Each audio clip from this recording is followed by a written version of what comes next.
यार क्यों बार बार कॉल कर रही हो? बोला ना कि रास्ते में हूँ। यार दहिसर या विरार के बीच में हूँ। यार नताशा सीरियसली तू मेरी गर्लफ्रेंड कम डिटेक्टिव ज्यादा हो। अच्छा वो राधिका तो नहीं है ना तुम्हारे साथ? यार मैं अकेला जा रहा हूँ और मेरा ड्राइवर मेरे साथ प्रकाश। और राधिका क्यों होगी मेरे साथ है? यार सही में तू मेरे पे बहुत शक करती है। आई हेट यू यार।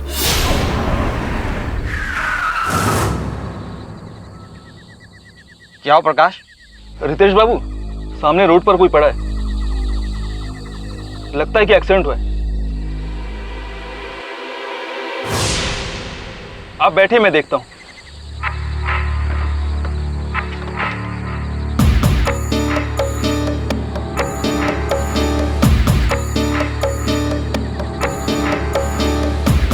देखो कौन है?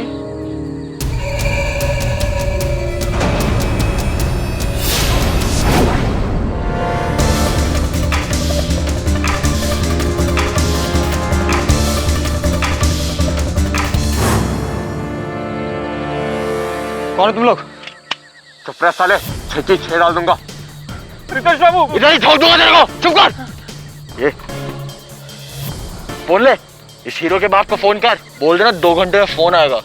और अगर पुलिस को इंतजाम किया ना, समझदार है तू।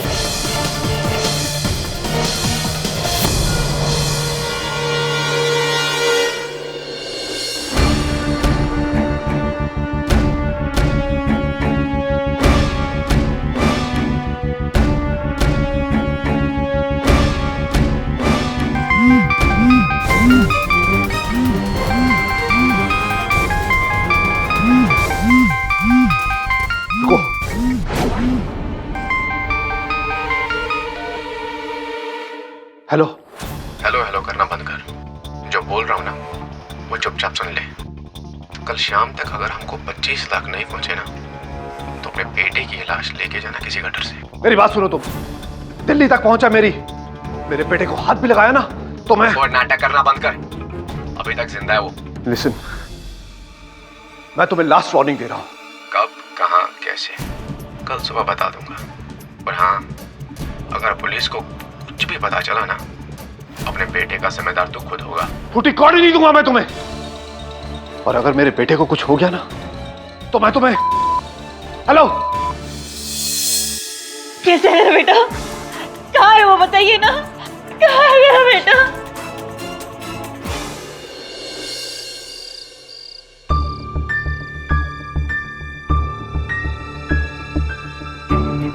सिर्फ 25 लाख?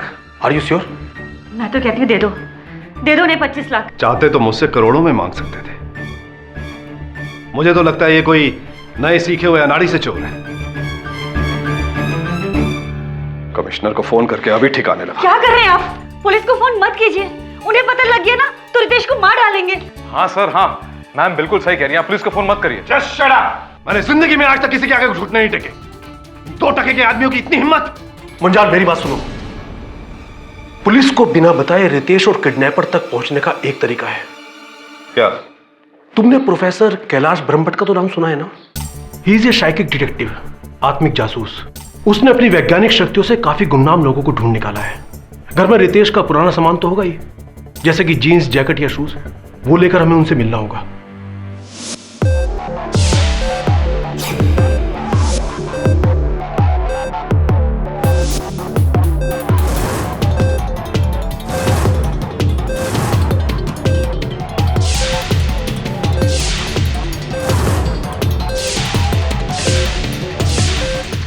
हो क्या रहा है? मुझे लगा हम किसी जासूस से मिलने आए हैं, ये तो कोई साइंटिस्ट सा लग रहा है। आपके बेटे का कद 5 फुट 9 इंच और वजन तकरीबन 70 किलो। हाँ। उंगलियों में अंगूठी पहनता है? जी। पुखराज। और गले में किसी मोटी धातु, सोने की चीज? जी हाँ, पर आपको ये सब कैसे पता? विज्ञान, साइंस मिस्टर मुंजाल। जिस तरह से हर इंसान की उंगलियों के अलग अलग निशान होते हैं, इसी तरह हर इंसान की अपनी एक अलग दिव्य शक्ति होती है, एक अलग सी ऊर्जा, एनर्जी, ऑरा। मतलब आपके लिए ये क्या है, एक जैकेट? जी। मेरे लिए ये आपके बेटे का प्रतीक है। इसमें उसकी खुशबू के अलावा उसकी ऊर्जा भी है, और इंसान अपनी ऊर्जा को अपने साथ लेकर चलता है हमेशा। मेरी सालों की मेहनत से बनाई ये ऊर्जा की मशीन उस ऊर्जा को रीड करती है और फिर उसे दुनिया भर में ढूंढती है। आपका क्या मतलब है कि आप इस जैकेट से मेरे बेटे को ढूंढेंगे? ये मशीन है कि पुलिस का कुत्ता? आप जो भी समझे, मगर आपका बेटा इस वक्त विरार के आसपास कहीं पर है। उसकी ऊर्जा की शक्ति मुझे उसकी तरफ खींचे लिए जा रही है। विरार की खाड़ी, और खाड़ी के पास एक इलेक्ट्रिकल का बड़ा सा tower, very big, strong electrical vibrations.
रुको!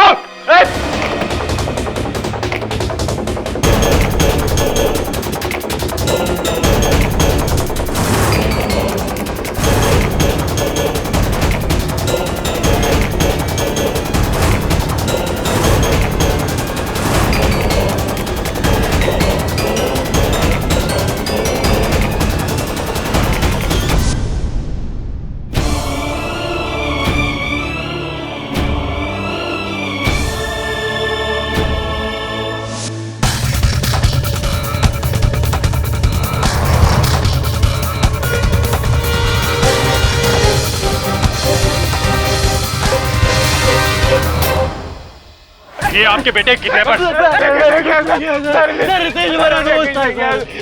खड़े हो जाओ। चल। चुप। आप जानते ही नहीं? जी हाँ, ये मेरे बेटे के दोस्त हैं।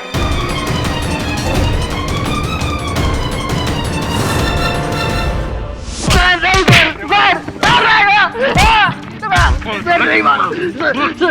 सर मैंने रमेश को नहीं मारा सर। तो किसने मारा? फिर झूठ बोलता है। नहीं सर, किसने मारा बोल। रितेश तो हमारा दोस्त था सर। आशु सर, आशु ने मारा होगा सर। सर मैं तो गया था सर वापस। साले का झूठ निकला, देख लेना।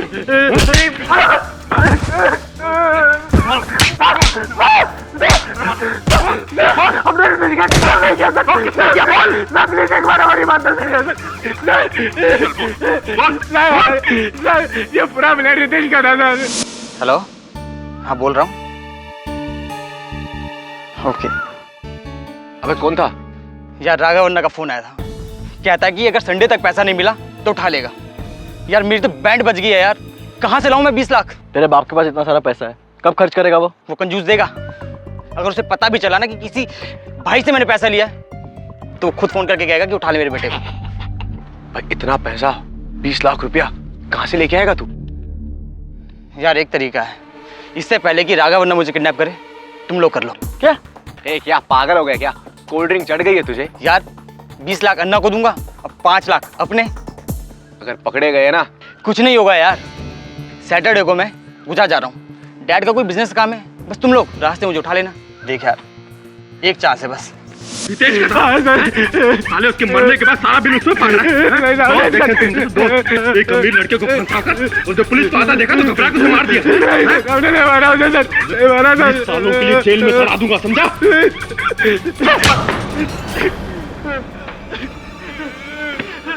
तूने मारा है रितेश को, तूने, मैं तो बता भी नहीं, बोल दे तूने मारा है।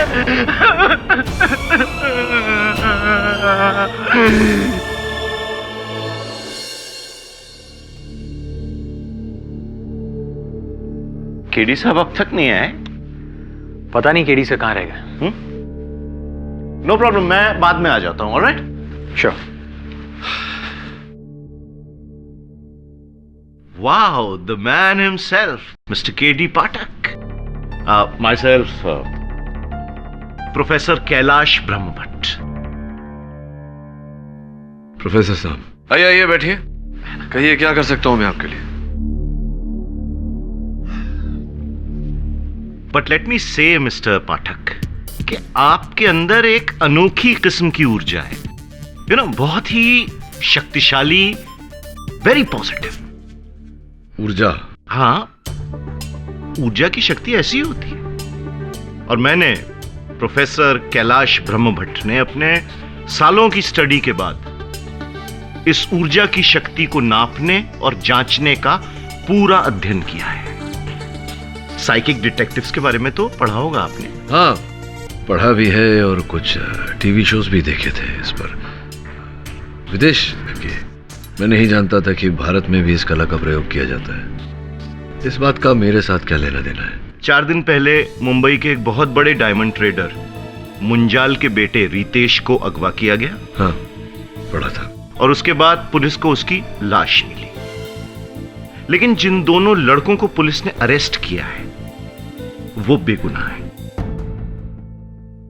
ये आप किस आधार पर कह रहे हैं? क्योंकि जब मैंने पढ़ा था अखबार में कि पुलिस के पास उनके विरुद्ध साक्ष्य है। जरूर होंगे, मगर ये नहीं होगा। ये रुमाल मुझे उसी कमरे से मिला जहां से पुलिस को रितेश की लाश मिली थी।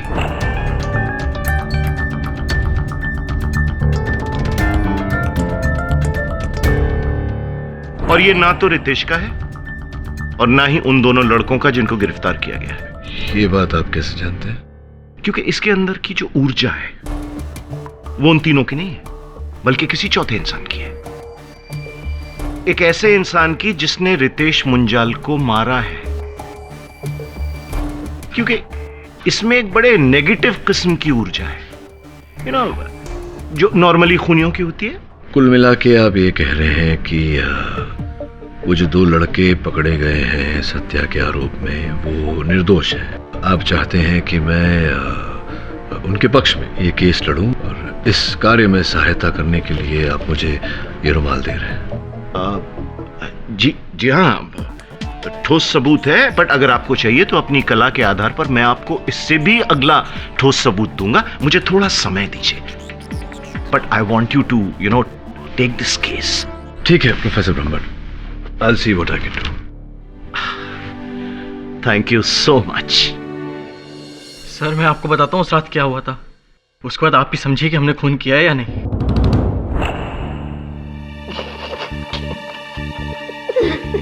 तुझे क्या लगा था तू इन पत्तों में जीतेगा साले? ये देख, ओए ये देख। तू मेरे साथ ऐसा क्यों करता है यार? पत्ते देना मुझे। पर एक बात बोलूं मैं तुझे, हाँ, ये नसीब बहुत खराब है यार। अबे नसीब अच्छी होती तो खुद को किडनैप करवाता क्या? बस एक दिन और भाई, बस एक दिन और। यार एक बात मुझे समझ में नहीं आ रही, तेरा बाप इतना बड़ा कंजूस है, मुझे नहीं लगता वो पैसे देगा। और गलती से उसने पुलिस को फोन कर दिया ना, हम दोनों की वाट लग जाएगी बस। भाई फंसना नहीं है हमको। हाँ देख डर मत, बाप नहीं तो माई सही, माँ तो जल्दी पिघलेगी। ले उसका नंबर ले। अबे इसके फोन से फोन मिलाएगा? बाहर पीछे है, वहां पे जाके फोन कर। माइंड है mind, point to be noted. सही बोल रहा है भाई। और मैं एक और चीज सोच रहा हूँ, हम दोनों को घर चले जाना चाहिए, वरना पता चला हम लोग भी गायब हो गए, सबको शक हो जाएगा। सही बोल रहा है भाई। शक हो जाएगा उन्हें। माइंड है। चल चलते हैं यार, चल कल मिलते हैं। सर और फिर हम गांव के मार्केट गए और वहां के पीछे से हमने रितेश की माँ को फोन किया और कहा कि पैसे लेकर विरार के मकान में आ जाए।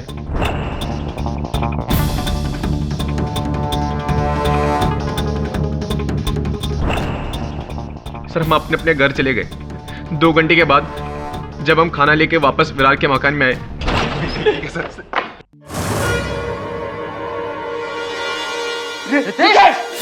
रितेश! मेरे गाल में कुछ प्रॉब्लम हो जाएगी। इतना मत कर यार, सांस भी नहीं ले रहा है। रितेश!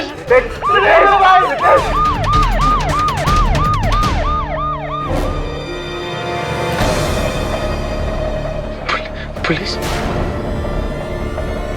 अमन, अमन पुलिस। पुलिस! पुलिस! राजू भाग!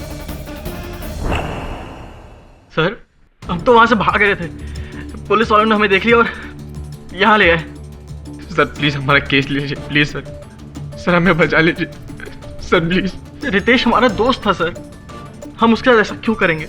हम माना हमने बेवकूफी में उसकी मदद करी, लेकिन उसका खून नहीं करेंगे सर। रितेश की हत्या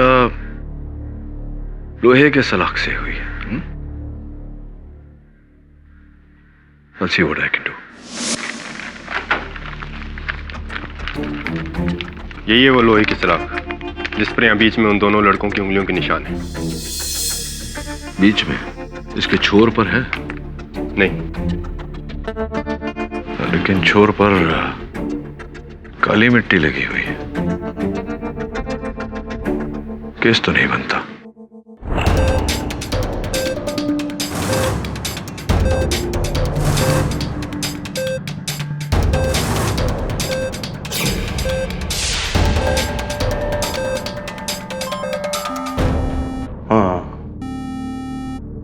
मेरा अंदाजा सही था, वो कातिल हिंदुस्तान छोड़कर नहीं गया है अभी, और कहीं पनवेल और चेंबूर के इलाके के बीच में है, क्योंकि उसकी ऊर्जा मुझे वहां खींच रही है। कद 5 फुट 8 इंच, रंग सांवला और हाथ में नीलम की अंगूठी। ये तो कोई भी आदमी हो सकता है। हाँ, या फिर औरत। Yes sir. ठीक है सर, मैं आज ही वहां चला जाता हूं। Bye sir. Good news professor Brahma Bhatt, KD sir ने केस ले लिया। वो तो लेना ही था, मेरे जीनियस को उन्होंने पहचान जो लिया है।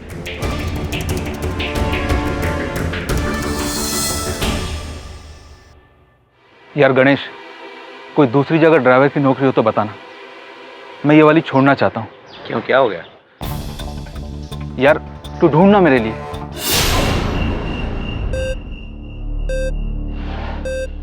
उस कातिल की नेगेटिव वाइब्रेशंस इस पूरे कमरे में मौजूद है। उसने यहां की लगभग हर चीज को छुआ है, लेकिन बहुत चालाक है। सारे सबूत मिटाने की कोशिश की गई है। ये सब आपको अपने इस मेटल डिटेक्टर से पता चल रहा है? मेटल डिटेक्टर नहीं है, मोबाइल ऑरा डिटेक्टर, जिससे मैं उस कातिल की नेगेटिव हाँ जो भी है, लेकिन जो भी करना है जल्दी कीजिए। वैसे भी अदालत इन सब चीजों को नहीं मानती, और अगर कुछ ढूंढना है तो कुछ ठोस सबूत ढूंढिए। ये ठोस है। बाल? वो भी लड़की का, जबकि इस पूरे घर में सिर्फ लड़के थे। मैंने कहा था ना लड़की भी हो सकती है। I said it. Let me check. Yes, ये बाल जरूर उस कातिल का है। Very strong negative vibrations, very strong. Dave, इस बाल का डीएनए टेस्ट करवाना होगा अदालत में इस केस के जाने से पहले। ये केस बिल्कुल साफ है, इसमें शक की कोई गुंजाइश नहीं है। इस रॉड पर इन दोनों लड़कों के उंगलियों के निशान हैं। ये मिस्टर अमन लोढ़ा और ये आशु सक्सेना। ये इसकी रिपोर्ट है सर। मिस्टर झा, आपका कहना है कि इस रॉड पर, इस सलाख पर इन दोनों की उंगलियों के निशान हैं। जी हाँ। किंतु फोरेंसिक्स का कहना है कि रितेश मुंजाल पर एक ही बार घाव किया गया था, प्रहार किया गया था। तो फिर इस पर दो लोगों की उंगलियों के निशान कैसे आए? दोनों ने एक साथ उठाकर तो वार किया नहीं होगा। दोनों ने बारी बारी मारा होगा ना एक ही निशाने पे। नहीं मिस्टर झा, आप सुन नहीं रहे। फोरेंसिक्स ने ये कहा है कि वार एक ही बार हुआ है। और वैसे भी कहाँ पाए गए उंगलियों के निशान इस सलाख? रॉड के बीचों बीच। अच्छा, रॉड के बीचों बीच। अब मिस्टर झा, मुझ पर वार करिए ना, असल में नहीं, नकली वार करिए। नहीं, यूं नहीं। आपने कहा कि उंगलियों के निशान रॉड के बीचों बीच पाए गए, तो बीच में पकड़िए।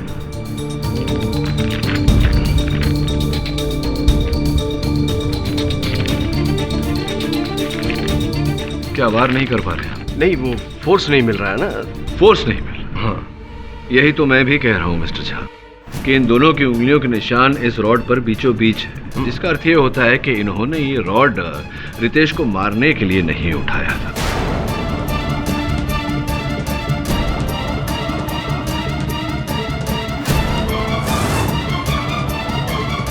क्योंकि आप ही ने कहा अगर रॉड को बीच से पकड़ा जाए तो फोर्स नहीं मिलता मारने के लिए, और अगर इन्हें मारना होता तो रॉड को छोर से उठाते, लेकिन छोर पे कोई उंगलियों के निशान नहीं है।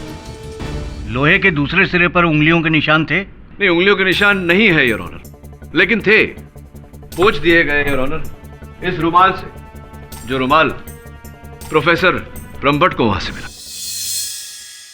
तो आप कैसे यकीन से कह सकते हैं कि इसी रुमाल से ये निशान पहुंचे गए हैं? क्योंकि इस रुमाल पर काली मिट्टी लगी हुई है, वही काली मिट्टी जो इस सलाख के छोर पर लगी हुई है, जिस सलाख से उसी कमरे में पड़ी काली मिट्टी को खोदा गया था। अब कनेक्शन बनता है या नहीं? लेकिन मिस्टर पाठक, जितना मैं जानता हूं और जितना ये पुलिस जानती है कि इन दो लड़कों ने अपने अमीर दोस्त को किडनैप किया। जब उसने भागने की कोशिश की तो इन दोनों ने इसी रॉड से उसे मार डाला।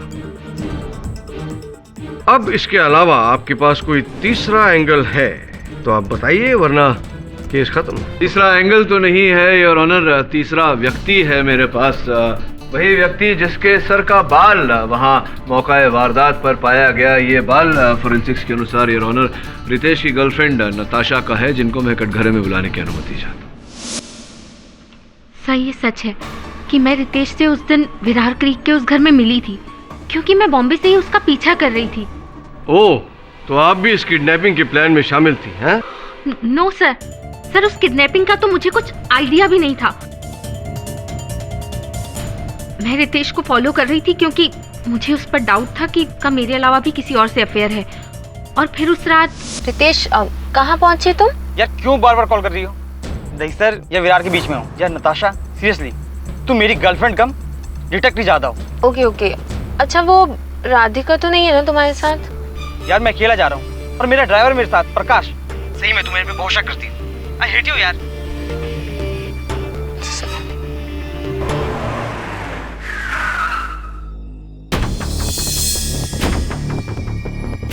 रितेश को किडनैप होते देखकर मैं बहुत घबरा गई, और फिर जब उन दोनों ने अपने मास्क हटाए तो आई वाज शॉक्ड। वो लोग रितेश के दोस्त ही थे, अमन और आशु।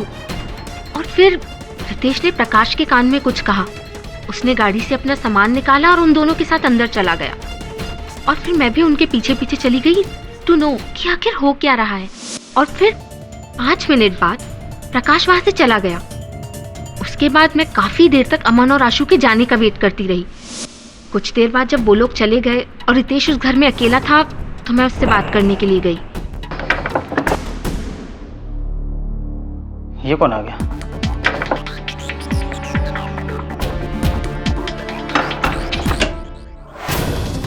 नताशा तुम? रितेश, यहाँ क्या हो रहा है? मैं सब बताऊं तुम्हें। तुम मेरा पीछा कर रही थी ना? अरे लिसन, पीछा कर रही हूँ वो बात की बात है damn it. You tell me what is going on here. Ashu और अमन तुम्हें किडनैप कर रहे हैं। प्रकाश उनसे मिला हुआ है यार, चल क्या रहा है? देख मैं सब बताता हूँ। चल पहले बैठ तो, चल आके बैठो। क्या? सर फिर रितेश ने वहाँ बिठाकर मुझे अपना पूरा प्लान समझाया कि वो ये सब अपने डैड से पैसे ऐंठने के लिए कर रहा था।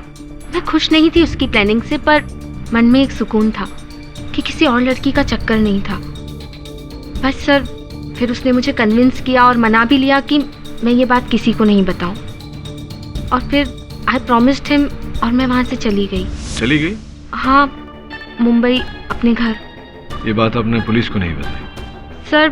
सर मुझे बहुत डर था कि कहीं वो लोग उल्टा मुझी पे डाउट न कर ले। मैं इसीलिए चुप रही। बट ट्रस्ट मी सर, सच यही है कि जब मैं वहाँ पर थी तो रितेश जिंदा था। उसे किसी ने मेरे जाने के बाद ही मारा होगा। ये रुमाल आपका है? नो सर, मेरा नहीं है। आपने कहा था कि आपने रितेश के ड्राइवर प्रकाश को भी वहां देखा था इनके साथ मिले हुए। साहब राम कसम, हमको उस प्लान के बारे में कुछ भी मालूम नहीं था। वो तो जब उन अगुवाइयों में से एक ने हमें फ़ोन दिया तो हमने उसके हाथों में लिपटा हुआ वो माला देख लिया। ऐसी माला तो अमन भैया पहनते। कहीं कहीं अमन बाबू, अमन भैया आप तो नहीं? अमन भैया आप? आशु भैया? फिर रितेश बाबा ने हमें प्लान बताया और हमें लालच दिया कि अगर हम चुप रहेंगे तो हमें भी 50,000 देंगे। सच कहिए तो हम लालच से ज़्यादा डर गए थे, इसलिए हम चुप रहे। ये सच कह रहा है सर। असल में प्लान ये था कि प्रकाश रितेश की किडनैपिंग में आई विटनेस बनेगा, लेकिन उसने हम दोनों को पहचान लिया, इसलिए हमें उसे भी अपने प्लान में शामिल करना पड़ा। जी साहब, और जब रितेश बाबा का कत्ल हुआ तो हम चुप हो गए। असल में हम बहुत डर गए थे। हमें लगा कि कहीं उंगली हम पर ना उठ जाए, लेकिन हम जज साहब हम सच कह रहे हैं, हमने रितेश बाबा को नहीं मारा। ये रुमाल? नहीं साहब, ये हमारा नहीं है, इनका होगा। इन दोनों ने ही कुछ किया होगा। मैंने नहीं, इसने।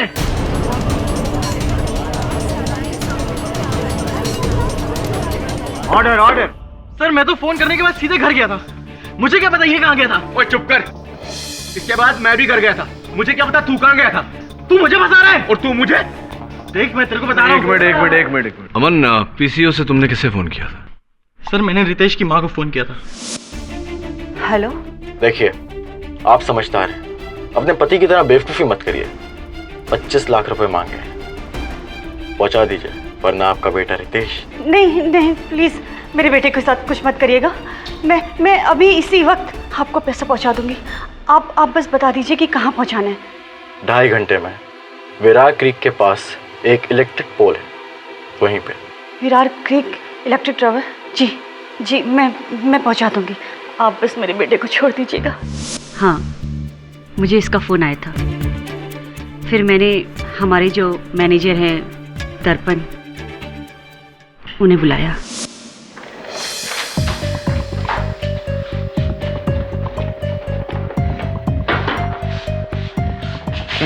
ये क्या मैम? ये पैसे अभी लेकर जाओ। मैम लेकिन सर ने तो कहा था कि नहीं करना है। उन्हें इस बात की खबर नहीं होनी चाहिए। उन्हें पता चल गया ना तो पुलिस को बुलाकर रितेश की जान और मुश्किल में डाल देंगे। उससे पहले तुम मेरे बेटे की जान बचा लो। जाओ दर्पण। ठीक है मैम, आप फिक्र मत कीजिए, मैं भी चाहता हूँ।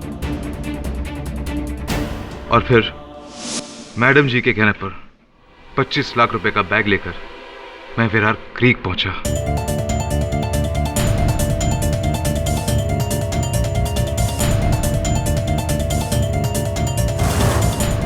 वहां इलेक्ट्रिक टावर के पास पहुंचा ही था कि मैंने वहां पुलिस की जीप देखी। वहां एक स्ट्रेचर पड़ा हुआ था जिसपे हमारे बाबा की लाश रखी हुई थी। मेरा तो दिल जैसे बैठ ही गया था। हेलो मैम, मैं यहाँ पहुंच गया हूँ, लेकिन यहाँ तो पहले से पुलिस है मैम। हमारे रितेश बाबा।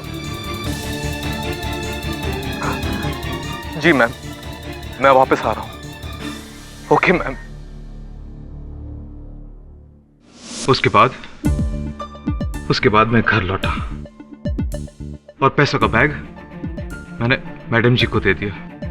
लेकिन अफसोस मैं विरार सही वक्त पर पहुंच नहीं पाया और अपने रितेश बाबा को मैं नहीं बचा पाया। और वहां ना आपने अमन को देखा, ना आशु को, ना नताशा को, ना प्रकाश को, किसी को नहीं देखा। जी नहीं सर। ये रुमाल? नहीं सर, ये मेरा नहीं है। मिस्टर पाठक, इस हत्या से आपने कई और नाम जोड़ दिए हैं, लेकिन इनमें से कोई भी इस लायक नहीं है जिसे कि खूनी करार दिया जाए, सिवाय इन दो लड़कों के। Your honour, with your permission, मैं कुछ कहना चाहता हूं। परमिशन ग्रांटेड, आइए। योर ऑनर, शायद आप लोगों को पता नहीं होगा कि केडी पाठक साहब ने यह केस मेरे ही कहने पर लिया है, क्योंकि इन्हें मेरी ऑरा मशीन पर 100% यकीन है और इनके कहने पर मैं अपनी आत्मिक विद्या से इस अदालत की मदद करना चाहता हूं। प्रोफेसर साहब, ये आप क्या कहा आपने? आत्मिक विद्या? नहीं योर ऑनर, ये बात अब तक प्रमाणित नहीं हुई। ऑफ कोर्स, प्रूवन फैक्ट है। कितने लोगों को ढूंढा है मैंने अपनी इस ऑरा मशीन के जरिए, और अगर आप इजाजत दें तो मैं अभी इसी कोर्ट में अपनी इस ऑरा मशीन के जरिए कातिल का पता लगा कर रहूंगा।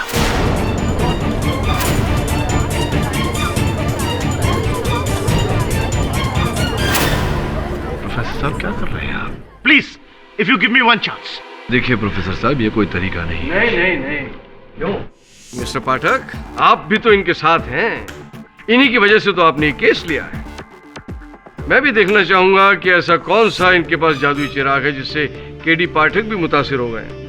योर ऑनर, मैं आपसे दरख्वास्त करूंगा कि प्रोफेसर को अपना हुनर दिखाने का मौका दिया जाए।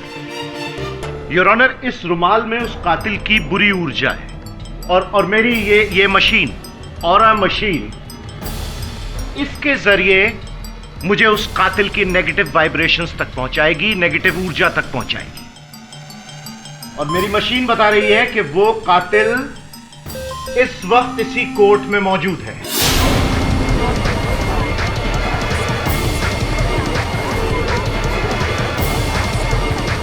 Order, silence in the court please.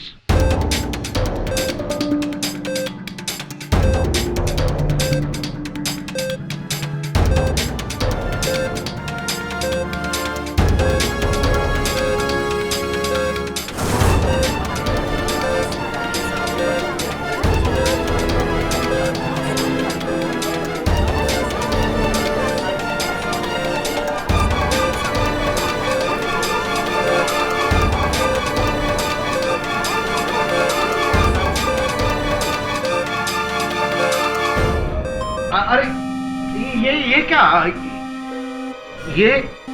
ये मशीन तो मुझे इन दोनों लड़कों की तरफ खींच रही है। योर ऑनर, इनकी बुरी ऊर्जा की तरफ। Yes your honour, yes. ये अमन है रितेश मुंजाल का असली कातिल।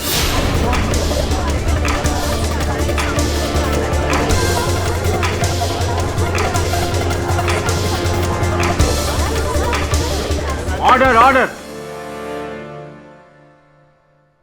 आई am sorry, I am very sorry Mister Pathak, आप गलत थे। पुलिस सही थी शुरू से और मेरी ये मशीन भी एज यूजुअल। योर ऑनर, किसी तरह मेरी ये मशीन अप्रूव करवा दीजिए, फिर देखिए मैं और मुंबई पुलिस हर कत्ल का पता चुटकियों में लगा लेगी, मेरी कला का सहारा लेकर।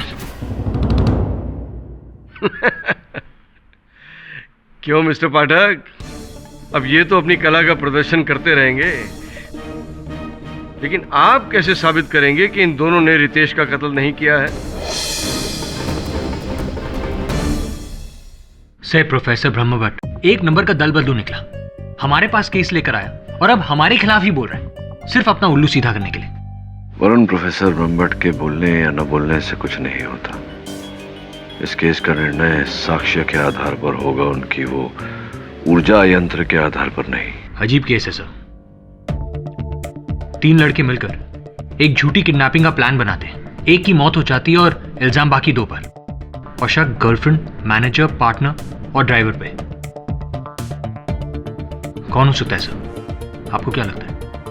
नताशा, दर्पण, प्रकाश या फिर मिस्टर सेन या फिर कोई और?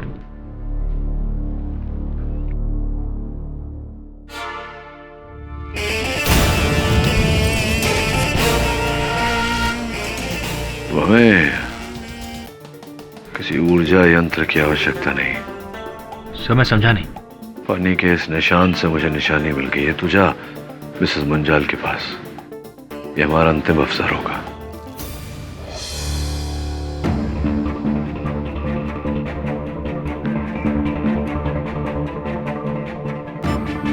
ये है वो खाली बैग जिसमें मैंने दर्पण के हाथ वो 25 लाख भेजे थे। Thank you. डॉक्टर ब्रह्मभट्ट, आपको पूरा यकीन है कि कातिल अमन ही है? ऑफ कोर्स, मेरे ऊर्जा की साइंस कभी भी गलत नहीं होती है, और मैंने ही मिस्टर मुंजाल को उनके बेटे तक पहुंचाया था, वहां विरार क्रीक में।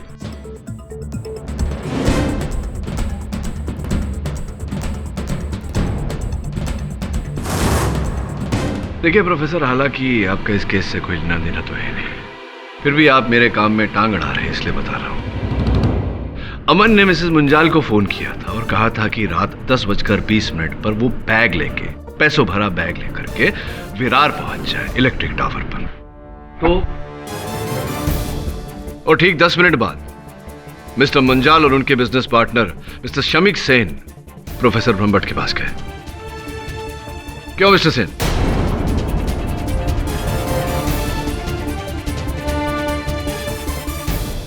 ये आप कैसे कह सकते हैं? क्योंकि आपने मिस्टर मुंजाल को फोन करने से पहले प्रोफेसर ब्रह्मभट्ट को फोन किया था। ये मैंने ही आपके फोन कॉल के रिकॉर्ड्स कहते हैं। मैंने अनुभवी के मुंह से विरार क्रीक टावर का नाम सुन लिया था, और मैं सिर्फ प्रोफेसर की मदद करना चाहता था। क्यों?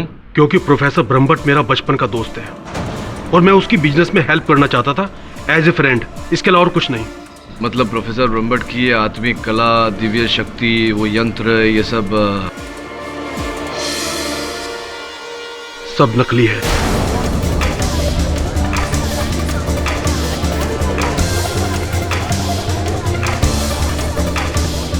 योर ऑनर, ये मेरी काबिलियत पर कीचड़ उछाल रहा है। वो डिब्बे की मशीन नहीं है, टीन के डिब्बे की। मेरी कला है, मेरी काबिलियत, जिसको एक दिन मैं प्रूफ करके दिखाऊंगा। ऑर्डर, आप बैठ जाइए। ये मेरे पास क्यों आए थे केस लेकर? क्योंकि प्रोफेसर ब्रह्मभट्ट पब्लिसिटी का भूखा है।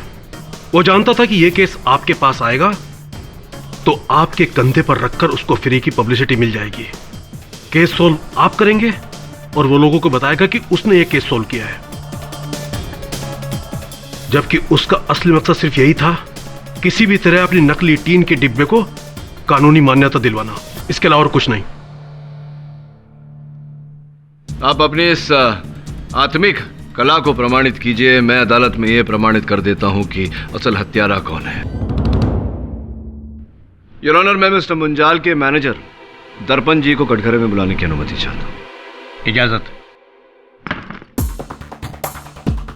यही बैग था दर्पण जी, जिसमें रुपए लेकर आप उस रात रितेश जी के अपहरणकर्ताओं के पास गए थे विरार। जी सर। मिस्टर पाठक, इस बैग का रितेश के कत्ल से क्या ताल्लुक है?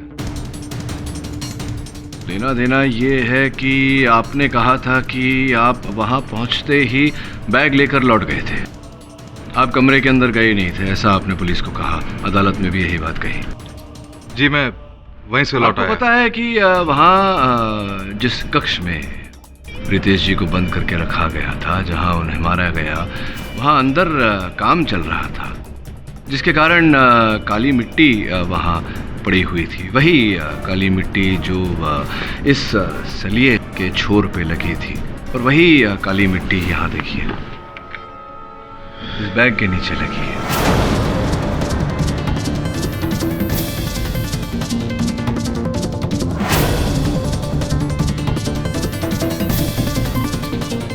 इसका अर्थ यह होता है दर्पण जी कि आप झूठ बोल रहे हैं कि आप बाहर से ही लौट गए। आप गए थे अंदर और आप ही ने रितेश जी को मारा है, और आप गए थे उस कक्ष में पुलिस के आने से पहले। ये झूठ है, मैं उस घर के अंदर गया ही नहीं। तो गए ही नहीं तो आपके इस बैग पर काली मिट्टी काली रेत कैसे लगी बताइए। अभी भी अगर आप झूठ बोलना चाहें, बातों को छुपाना चाहें, तो मैं साबित कर सकता हूं कि आपने वो फोन जो मिसेस मुंजाल को किया था रितेश जी की मृत्यु के बारे में बताने के लिए, वो विरार से नहीं, आपने वो फोन अंधेरे से किया था जब आप रितेश जी की हत्या कर लौट रहे थे तब।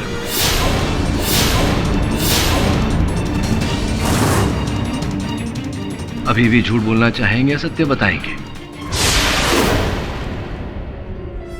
हाँ, मैंने बाबा को मारा है।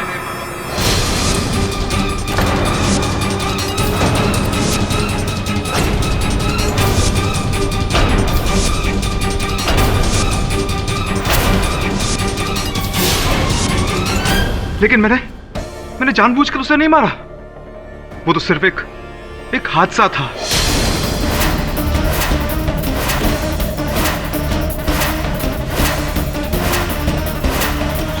जब मैं बैग लेकर उस घर में पहुंचा तो मैंने बाबा और नताशा की सारी बातें सुन ली थी और झूठी प्लानिंग का मुझे पता चल गया था।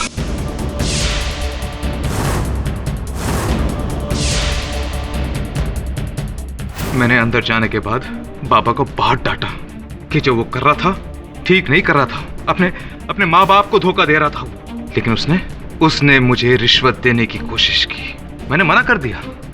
मैंने उससे कहा कि मैं ये सारी बातें सर और मैडम जी को बता दूंगा। फिर उसने मुझसे वो बैग छीनने की कोशिश की, और जब मैंने बैग देने से इनकार कर दिया, सर उसने मुझ पर हाथ उठाया। इतने सालों की वफादारी का इनाम मुझे ये मिला। मेरा दिमाग घूम गया था। मुझे बहुत गुस्सा आया। गुस्से में आकर मैंने बाजू में पड़ी रॉड ली, और वो रॉड मैंने उसके सर पे मार दी, जिससे उसकी मौत हो गई थी। मैं बहुत डर गया, मैं घबरा गया था।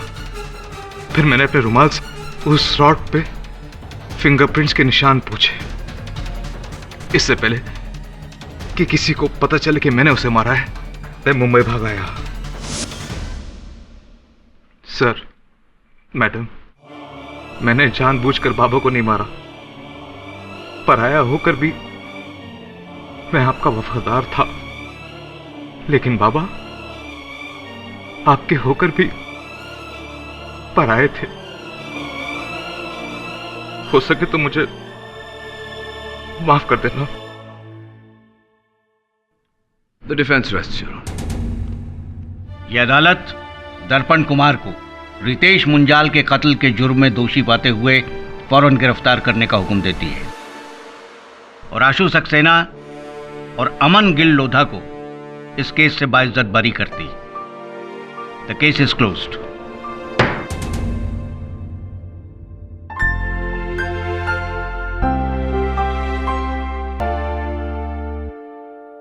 Congratulations Mister Pathak. वैसे इसमें कुछ कंट्रीब्यूशन मेरा भी है। वो रुमाल मैंने ही ढूंढा था। Of course. आज भले ही आपने मेरी इस कला को ढोंग समझा हो, एक दिन मेरी ये ऑरा मशीन हर क्राइम का जवाब होगी। ठीक है, तब तक इस कार्य के लिए अदालत है ना। ऐसे और भी मजेदार वीडियो के लिए हमारे चैनल को लाइक, शेयर और सब्सक्राइब करें।